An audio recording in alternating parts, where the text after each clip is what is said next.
Hello aspirants, welcome to simply on UPSC channel. आज हम पढ़ेंगे the Indian Express. Directly start करते हैं। पहला आर्टिकल वेस्ट बंगाल के अलीपुर द्वार से है। देखिए, वाटर स्कार्सिटी प्रॉब्लम इंडिया के हर जगह में, पर अलीपुर द्वार में भी स्पेसिफिकली वाटर स्कार्सिटी प्रॉब्लम थे। उसको किस तरह से ओवरकम किया वहाँ के डिस्ट्रिक्ट मजिस्ट्रेट ने। वैसे ये पुराना जो इंडियन एक्सप्रेस का इनिशिएटिव है, जिसमें डीएम्स को अवार्ड दिया था फॉर द इनिशिएटिव, तो उसका पार्ट है। पर ये आर्टिकल थोड़ा रिलेवेंट लगा। इंडिया कंटेक्स्ट में भी वाटर स्कार्सिटी एक मेजर प्रॉब्लम है। इस पर क्वेश्चन भी पास्ट में बन चुका है मेंस के अंदर। इसलिए आर्टिकल आइडियली आप लोग पूरा पढ़िए और उसमें से क्या क्या वाटर स्कार्सिटी को रिमूव करने के लिए इनके सॉल्यूशंस रहे उनको नोट कीजिए एज पॉइंटर्स। इसको आप कोड भी कर सकते हो डायरेक्टली और अपने आंसर्स में भी डायरेक्टली यूज कर सकते हो।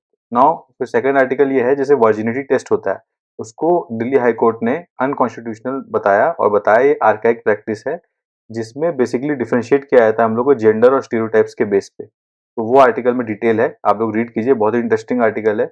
एग्जाम के लिए रिलेवेंट इसलिए बिकॉज आर्टिकल 21 में इसका सिग्निफिकेंस बैठता है और इसके ऊपर पास्ट में भी जजमेंट्स हुए हैं, इसलिए इसको रीड करना इंपॉर्टेंट है। फिर बिल्किस बानो केस में स्पेशल बेंच बनाने के लिए सुप्रीम कोर्ट ने एग्री किया है। जस्ट एक अपडेट है, एग्जाम के लिए इंपॉर्टेंट ऐसा है नहीं अभी। Now coming to the next page. अगला पेज में देखिए, एक्सप्रेस नेटवर्क पेज में दो तीन अपडेट टाइप के आर्टिकल है। पहला ये है कि अपने फॉरेन मिनिस्टर ने न्यूजीलैंड के काउंटर पार्ट से डिस्कस किया अबाउट द इंडो पैसिफिक, और फिर ब्रिटेन से भी कंटिन्यूसली इंटरेक्शन में है about the India G20 presidency. अब एग्जाम के लिए इंपॉर्टेंट बात समझना इंटरनेशनल रिलेशन की तरफ से ये है कि इंडो पैसिफिक जो ज्योग्राफिकल कंस्ट्रक्ट है, उसका सिग्निफिकेंस बहुत टाइम से है वर्ल्ड में और आने वाले समय में भी रहेगा। तो Indo specific as a geopolitical construct, इसको आप लोग रिवाइज कीजिए। इसमें क्या प्रोज है, क्या कॉन्स है, माने इस रिलेशन में इंडिया का कंट्रीब्यूशन है, वर्ल्ड में इंडो पैसिफिक क्या सिग्निफिकेंस है, इंडिया को क्या बेनिफिट दे सकता है, वो वाला एस्पेक्ट आप लोग इसमें पढ़िए और रिवाइज कीजिए खुद से। इसमें आपको सोर्स में इंफॉर्मेशन नहीं मिलेगा, जस्ट अपडेट है, इसको आपको अपने नोट से पढ़ना पड़ेगा। फिर नंबर ऑफ डेथ्स जो लेफ्ट विंग एक्सट्रीमिज्म की वजह से इंडिया में हुई हैं, उनकी संख्या 100 से कम हो गई 2022 में। ये बड़ा अचीवमेंट है और सिंस होम मिनिस्टर ने अपडेट दिया तो डेटा को यूज कर सकते हो। उसके अलावा ये आर्टिकल को रिलेवेंटली आप रीड कर लीजिए। लेफ्ट विंग एक्सट्रीमिज्म का इम्पैक्ट पास्ट में क्या रहा, उसका डेटा थोड़ा सा आपको मिलेगा। इनफैक्ट कुछ कुछ इनिशिएटिव्स जैसे कि सेल्फ रिलायंट न्यू इंडिया के लिए तरफ हम लोग जा रहे हैं, ये सब वर्ड्स, तो फाइनेंशियल चोकिंग करने की वजह से बेनिफिट हुआ, ये सब मेजर्स, इनका पॉइंट्स बनाइए। इससे आपको एग्जाम में मेंस में बेनिफिट होगा। प्रीलिम्स में सब पूछता नहीं है और जनरल स्टडीज 3 का पार्ट है इंटरनल सिक्योरिटी के अंदर। फिर प्रेस इंफॉर्मेशन ब्यूरो जो है, उन्होंने पिछले 3 सालों के अंदर 1100 फेक न्यूज के केस को पकड़ा है। तो ये अपडेट है, क्योंकि अभी ये किस कंटेक्स्ट में इंपॉर्टेंट होगा ये डेटा। जैसे अभी रिसेंटली गवर्नमेंट ने बताया कि जितने भी इंटरमीडियरीज हैं, जैसे कि वेब होस्टिंग प्लेटफॉर्म्स है, इंटरनेट प्रोवाइडर्स हैं, उनको कंटेंट को टेक डाउन करना होगा। अगर पीआईबी उसको फेक मार्क करती है तो वो ड्राफ्ट नोटिफिकेशन आएगा, उस कंटेक्स्ट में डेटा पॉजिटिवली कोट कर सकते हो कि फेक न्यूज को हमने इस तरह पकड़ा भी है, तो ये डेटा वहां काम आएगा। तो देखिए अपडेट टाइप का 3 न्यूज है, आपके ऊपर इसको कैसे यूज करना है। मेरे हिसाब से इसको वैसे यूज करना चाहिए, मैंने बता दिया। But mainly it's an update, ये डायरेक्टली से मेंस का क्वेश्चन किसी से नहीं बनेगा। Now coming to the next page. देखिए, एक्सप्लेन पेज में 4 आर्टिकल है, चारों के चारों वेरी इंपॉर्टेंट, वेरी रिलेवेंट। इनसे प्रीलिम्स क्वेश्चन नहीं बन सकते और मेंस क्वेश्चन नहीं बन सकते हैं। पहला देखिए, स्टेट पुलिस चीफ्स या हायर पुलिस पोस्ट के लिए लोग अपॉइंट कैसे करते हैं। इसमें सीबीआई डायरेक्टर भी आते हैं, डीजीपी भी आते हैं, उसके ऊपर पूरा फ्लो है। ये सिस्टम अभी तक, पहले सुप्रीम कोर्ट का जजमेंट क्या था, स्पेशली प्रकाश सिंह केस वाले में, उसका रेफरेंस लेके बताया कि process of appointment supreme court ने क्या बताया। ठीक है, उसके बाद बताया है कि सिस्टम कितना फॉलो हो रहा है और फिर प्रोसेस ऑफ अपॉइंटमेंट जो है उसमें क्या डिस्प्यूट्स है। ये तीनों एस्पेक्ट हाईलाइट किया है। ये अपने आप में 10 मार्कर क्वेश्चन बन सकता है, इनफैक्ट 15 मार्कर भी बन सकता है, but not very important. But prelims में इसके बारे में डेफिनेटली बहुत अच्छे से पूछा जा सकता है।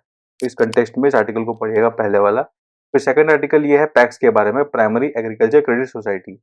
अब ये पैक्स का जो है, प्राइमरी लेवल पे, विलेज लेवल पे क्रेडिट लेंड करने का फार्मर्स को, एग्रीकल्चर प्रैक्टिशनर को बहुत ज्यादा है। इनफैक्ट इनके काफी लोन जो दिए हुए हैं, काफी ज्यादा लोन्स है, कई स्टेट में एनपीए भी हो चुके हैं, but still it is the most suitable method, ताकि जैसे पेपर वर्क का झमेला नहीं है और विलेज लेवल पे कई सारे पैक्स हो सकते हैं, एक से ज्यादा पैक्स हो सकते हैं। इससे लोगों को काफी ज्यादा बेनिफिट मिला एग्रीकल्चर में वर्क करने में। इसको कंप्यूटराइजेशन पे भी गवर्नमेंट ने बजट डाला है, यूनियन बजट 2023-24 में। उस एस्पेक्ट में आर्टिकल दिया गया है। अपने को समझना कंप्यूटराइजेशन और पैक्स क्यों इंपॉर्टेंट है, उस कंटेक्स्ट में आर्टिकल को पढ़िएगा। फिर अगला आर्टिकल असम से है। असम में आपको पता है पॉक्सो एक्ट और prevention of child marriage act के यूज करके 2000 से ज्यादा लोगों को अरेस्ट कर लिया गया है। इसके अंदर ये बताया गया उन लोग 18 वर्ष से कम उम्र की लड़की की शादी किया, उसको prohibition of child marriage act के अंदर, और जिसको मानी 14 साल की कम लड़की से जिसने शादी किया उनको पॉक्सो एक्ट के अंदर अरेस्ट किया गया है। इसके बारे में जजमेंट है, इसके बारे में अपडेट है। इसमें देखिए क्यों समझना है, पॉक्सो एक्ट के अंदर और मुस्लिम पर्सनल लॉ के अंदर बहुत सारे डिस्प्यूट डिबेट चल रहा है अंदर 3-4 हेडिंग्स। यूनिवर्सल सिविल कोड के अंदर डिबेट चल रहा है, फिर मैरिज लॉ के अंदर चल रहा है, फिर उसके पॉक्सो एक्ट के अंदर चल रहा है, फिर NCW national commission for women ने उसकी पिटीशन फाइल किया कि इसको यूनिफॉर्म किया जाए। फिर national commission of protection of child rights ने उसे रिक्वेस्ट किया सुप्रीम कोर्ट से यूनिफॉर्म करने के लिए। तो काफी ज्यादा केसेस चल रहे हैं। इस कंटेक्स्ट में इंपॉर्टेंट है आसाम का एग्जाम्पल, वेरी सिग्निफिकेंट। आप लोग उसको डेफिनेटली पढ़िए ये आर्टिकल को, ये रेलिवेंट है एग्जाम के लिए। फिर मिलेट्स के लिए इंडिया में काफी ज्यादा पुश मिला है, स्पेशली मिलेट्स का पुश इंडिया क्यों कर रही है, कैसे कर रही है। जैसे कि हम लोग ने यूनाइटेड नेशन को बोला इन 2023 को इंटरनेशनल ईयर ऑफ मिलेट्स बनाने के लिए, तो मिलेट्स के क्या बेनिफिट्स हैं, फिर क्या चैलेंजेस है मिलेट्स में, वो सारे एस्पेक्ट हाईलाइट किया। अपने आप में 10 मार्क का क्वेश्चन इजीली बन सकता है, तो उस हिसाब से आपको पढ़ना है आर्टिकल पहला। और सेकंड आपको ये समझना है कि मिलेट्स जो है इसके प्रीलिम्स बेस पे क्वेश्चन भी इसमें बन सकता है कि कौन कौन सा मिलेट्स जो होता है। इसमें कुछ कुछ केमिकल के नाम भी दिए हैं, वो केमिकल के नाम भी आपको रीड करना है जिससे मिलेट्स के अंदर बेनिफिट मिलता है लोगों को कंजम्पशन से। तो ये एस्पेक्ट है एग्जाम के पॉइंट ऑफ व्यू से पढ़ना, प्रीलिम्स के लिए ज्यादा इंपॉर्टेंट है, मेंस में पूछा जा सकता है 10 मार्क का। फिर इकोनॉमी पेज में आता है, इकोनॉमी पेज में देखिए गूगल का एक जनरेटिव एआई टेक्नोलॉजी बार्ड, जिसके बारे गूगल ने वाउच किया, बोला कि अगले कुछ हफ्तों में लॉन्च हो जाएगा और ये करंट डेटा पे काम करेगा। जैसे चैट जीपीटी जो है वो उसके अंदर 2021 तक का डेटा है, उसमें वो रियल टाइम काम नहीं करता, पर गूगल का बार्ड रियल टाइम काम करेगा।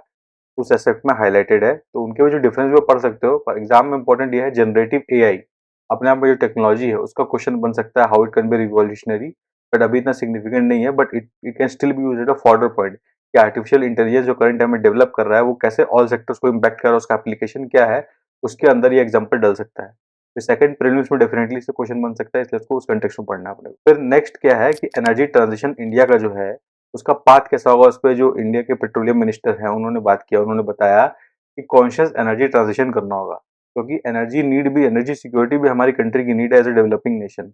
तो हमें ये सोचना होगा कि आज भी सस्टेन करे और फ्यूचर को भी ध्यान रखे, ऐसा नहीं सिर्फ फ्यूचर को सोचे और आज को खराब कर दे।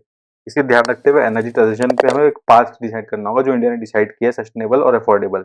इसके अंदर इंडिया अपने मेजर्स में बायोफ्यूल्स, ग्रीन हाइड्रोजन, रिन्यूएबल्स और न्यूक्लियर एनर्जी का अच्छा मिक्स यूज करेगी आने वाले समय में ट्रांजिशन के अंदर। तो ये आपको जानना वेरी इंपॉर्टेंट, बिकॉज देखिए ये स्टेटमेंट आप डायरेक्टली कोट भी कर सकते हो मिनिस्टर का कि हमें कॉन्शियस एनर्जी ट्रांजिशन करना होगा। ऐसा नहीं कि हमें फ्यूचर बचाना है, खाली हमें करंट भी बचाना है।